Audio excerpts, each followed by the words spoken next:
Assalamualaikum warahmatullahi wabarakatuh. Hai teman-teman semuanya, kembali lagi bersama saya Mas Tris ya. Oke teman-teman, kali ini saya berada di luar ya. Jadi mohon maaf kalau misalkan suaranya agak bising ya, atau banyak suara kendaraan karena saya itu ada di SPBU sekarang ya. Jadi gini, pagi ini saya akan berbagi pengalaman terhadap kalian, terutama para YouTuber pemula. Kalau saya bilang mau ngajarin, itu salah teman-teman ya, karena saya juga di sini sebagai YouTuber pemula ya. Cuman saya ingin berbagi apa yang sudah saya alami selama ini teman-teman ya. Ini ada 3 faktor penyebab yang bisa menyebabkan channel kalian itu susah berkembang dan juga susah mendapatkan subscriber, dan tentunya susah untuk dimonetisasi teman-teman ya. Nah, faktor yang pertama apa ya? Jadi yang sesuai dengan yang saya alami selama ini, faktor yang pertama adalah terlalu lama memendam rasa. Maksudnya gini, terlalu lama memendam channel kalian atau mengubur dalam-dalam channel kalian. Artinya apa? Di situ kalian itu tidak pernah beraktivitas di dunia YouTube, sekalipun kalian itu sudah punya channel YouTube, gitu kan. Jadi untuk kalian semuanya yang terutama YouTuber pemula, kalau kalian misalkan mau terjun benar-benar di YouTube ya, di dunia YouTube, maka kembangkan channel kalian dengan cara apa? Dengan cara aktifkan atau hidupkan channel kalian dengan cara upload video ya. Minimalnya kalau misalkan kalian itu sebagai pemula, karena kalian itu akan mengejar jam tayang kan ya, minimalnya dalam 1 minggu 3 kali ya, minimalnya 3 kali. Jadi itu bisa menyebabkan atau bisa berpengaruh pada channel kalian itu bisa bangkit dan bisa hidup teman-teman ya. Tapi kalau kalian punya channel kemudian terlalu lama didiamkan selama 9 bulan, 5 bulan, 4 bulan, atau bahkan sesuai dengan pengalaman saya teman-teman ya, pengalaman saya itu terlalu lama memendam atau mengubur dalam-dalam channelku sendiri ya. Coba kalian lihat ya, kalau kalian masuk di channel saya itu, kunjungi channel saya, kemudian kalian lihat ya, di apa namanya, di situ ada bahwasanya saya bergabung di dunia YouTube itu pada tanggal 17 Juni 2014 teman-teman ya. Bayangkan ya, bayangkan coba, dari tahun 2014 baru sekarang tahun 2024 itu baru monetisasi ya, baru monetisasi di tahun 2024 teman-teman ya. Jadi saat ini ada di pom mini ya teman-teman ya, mohon maaf, pom bensin ya. Jadi seperti itu pengalaman saya yang sudah saya alami selama ini, terlalu lama hingga puluhan tahun. Bayangkan dari tahun 2014 baru monetisasi dan baru berkembang ya di tahun 2024 ini. Jadi 10 tahun terkubur teman-teman ya. Jadi seperti itu, saya itu mengubur dalam-dalam sampai tahun 2017. Sampai tahun 2017 itu baru saya kembangkan kembali. Ternyata saya kembangkan di situ saya hampir putus asa. Karena apa? Oh, kok saya aktifkan kembali YouTube ini kok tetap kayak gini gitu kan, subscribernya tetap sedikit gitu kan, kemudian juga penontonnya juga sedikit gitu. Kemudian saya hampir putus asa dan saya stop lagi, saya hentikan lagi tahun 2017 itu sampai tahun 2020 ya. Tahun 2020 baru saya aktifkan kembali video itu di channel saya. Itu kontennya adalah hard rock ya, hard rock Madura, karena saya itu di Madura ada komunitas ya, ada komunitas hard rock. Kemudian setelah itu, oh yang nonton kok cuma ini aja gitu kan, kemudian subscribernya nggak nambah-nambah. Waktu itu cuman sekitar 50-60 gitu subscribernya, jadi nggak sampai 100 teman-teman ya di tahun 2020. Nah kemudian saya hentikan waktu itu, saya hentikan lagi karena saya itu sudah putus asa. Sudahlah, saya nggak bisa lanjutin kayak gini. Kalau tetap kayak gini nggak bisa saya lanjutkan gitu kan, saya sudah susah capek gitu kan, buang paket, buang data gitu kan, buat paketan, dari mana buat apa untuk membeli paketan gitu kan, sudah ngupload kayak gini nggak ada perkembangan, itu hampir putus asa teman-teman ya. Dan ternyata kemudian ada kabar lagi di tahun 2024 ini, 2023 ada kabar lagi bahwasanya YouTube itu meluncurkan fitur barunya, yaitu video short ya. Setelah adanya video short itu, saya disarankan oleh teman-teman saya yang sudah monet waktu itu, yang sudah punya channel YouTube, yang sudah monet, disarankan kalau misalkan kalau kamu punya channel YouTube ya, tolong dikembangkan eman-eman, karena nanti bisa dapat penghasilan. Oh iya, ya sudah, saya kembangkan waktu itu ya. saya kembangkan, saya lanjutkan lagi. Saya kembangkan di tahun 2023 akhir kalau nggak salah ya. Di tahun 2023 akhir saya ngupload video panjang waktu itu terakhir ya. Itu seperti itu. Jadi video panjang terakhir. Kemudian setelah masuk di tahun 2024 di bulan Januari atau Februari gitu ya. Pokoknya antara akhir bulan Januari sampai awal Februari saya ngupload konsisten di video short ya, di video short. Nah, di situ saya kembangkan. Sekalipun di situ kontennya bukan konten saya sendiri gitu kan. Jadi bisa dikatakan re-upload. Cuman ya dengan cara karena saya waktu itu tidak asal-asalan ngupload, tapi belajar dulu bagaimana caranya re-upload yang benar gitu kan, agar tidak kena copyright atau hak cipta. Nah, setelah itu saya kembangkan teman-teman ya. Saya kembangkan, ternyata selama 6 bulan di tahun 2024 itu, di bulan Januari sampai bulan Juli, saya sudah dapat email bahwasanya saya sudah layak untuk menjadi partner YouTube. Alhamdulillah teman-teman ya. Jadi saya sudah monet di bulan Juni. Kemudian itu cerita saya bahwasanya terlalu lama mengubur dalam channel YouTube kita ya.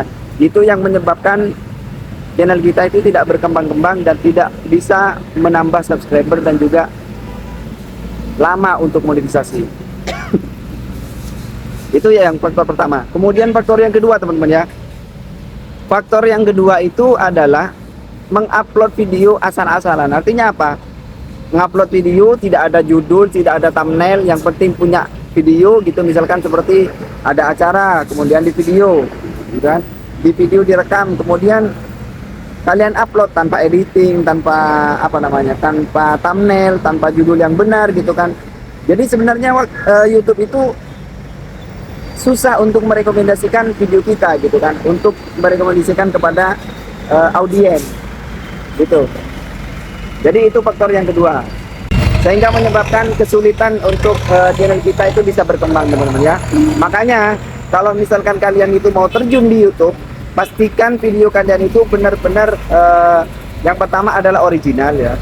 Yang pertama adalah original, kemudian juga bisa mempengaruhi audiens. Artinya apa? Bisa memberikan manfaat, kemudian juga bisa dicerna oleh penonton gitu ya, bahwasanya isi video ini tentang ini gitu kan.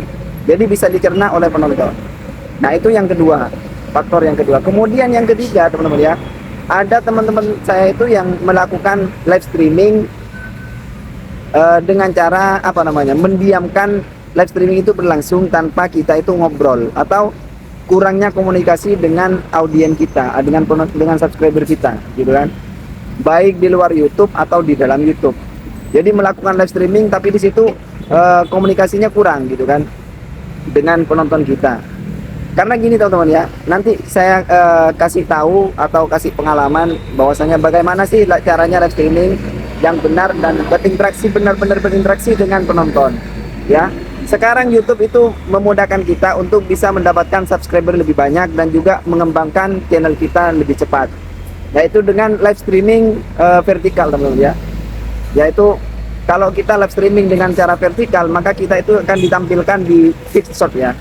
Di feed short kita akan ditampilkan, sehingga di situ banyak sekali peluang untuk penonton untuk menonton video kita atau acara live streaming kita. Cuman seperti ini teman-teman ya, dengan syarat kalian itu live streaming dengan cara yang benar. Dalam artian apa?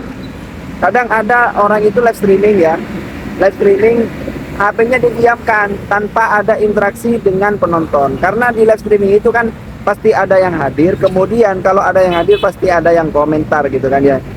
Nah, kalau misalkan ada yang komentar terus tidak ditanggapi oleh kalian ya, kalau tidak ditanggapi oleh kalian, maka penonton itu sebentar saja masuk gitu kan, komentar, kemudian tidak ada tanggapan dari kalian, maka penonton itu akan segera keluar teman-teman ya. Jadi tidak akan menetap di live streaming kalian ya.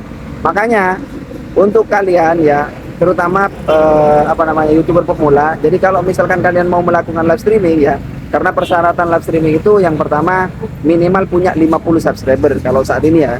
Jadi dimudahkan oleh YouTube teman-teman ya. Setelah kalian sudah punya 50 minimal 50 subscriber, kalian sudah bisa live streaming ya. Kemudian cara untuk mempercepat apa namanya, berkembangnya channel kita yaitu dengan cara live streaming vertikal ya, tapi dengan syarat seperti itu tadi. Kalian harus benar-benar berinteraksi dengan penonton ya. Jadi jangan live streaming kemudian didiamkan saja tanpa ada interaksi apapun dari kalian ya. Jadi itu catatannya teman-teman ya. Ada 3 faktor. Yang pertama adalah kalian terlalu lama mengubur channel kalian sehingga channel kalian itu tidak bisa ditemukan oleh orang lain ya. Kemudian yang kedua faktornya adalah upload video itu asal-asalan tanpa judul yang benar, kemudian tidak ada thumbnail yang menarik untuk penonton gitu kan. Kemudian yang ketiga adalah melakukan live streaming dengan cara yang salah ya. Karena live streaming itu harus benar-benar ada interaksi, kecuali kalian itu live streamingnya secara horizontal ya. Misalkan ada sebuah acara, karena di situ tidak harus ada yang membalas komentar kalian gitu kan, kecuali ada moderatornya atau ada yang monitoring live streaming tersebut sehingga bisa menanggapi komentar-komentar dari penonton gitu kan. Tapi kalau misalkan kalian live streaming vertikal, itu otomatis kalian itu seperti halnya kalian live streaming di sosial media yang lain, seperti halnya TikTok gitu kan ya. Live streaming seperti itu kan butuh tanggapan atau butuh interaksi dengan penonton. Jadi kalau kalian sudah interaksi dengan penonton, bisa misalkan ada yang tanya, oh itu di mana, kemudian kerjaannya apa, kok bisa kayak gitu, gimana. Nah kalian itu kan bisa jawab. Nah dengan seperti itu maka penonton itu akan tertarik dengan kalian, sehingga akan mempermudah kalian itu mendapatkan subscriber yang banyak. Jadi itu teman-teman ya, 3 faktor. Tolong diingat untuk YouTuber pemula. Saya ini sebenarnya bukan ngajarin kepada kalian ya. Saya itu cuma berbagi pengalaman seperti apa yang sudah saya alami saat ini ya, selama ini dari tahun 2014. Coba bayangkan, channel saya itu dari tahun 2014 baru monetisasi di tahun 2024. Jadi 10 tahun teman-teman ya. Tapi ya dalam dalam mengembangkan channel saya itu sampai monetisasi itu selama 6 bulan teman-teman, karena saya aktif kembali di bulan Januari 2024, kemudian langsung monet di bulan Juli 2024. Jadi nanti saya akan kasih pengalaman juga bagaimana cara cepat untuk monetisasi ya, cara cepat untuk mengejar monetisasi atau mencapai target monetisasi ya. Mungkin hanya itu teman-teman ya, semoga bermanfaat untuk kalian semuanya. Terima kasih. Wassalamualaikum warahmatullahi wabarakatuh.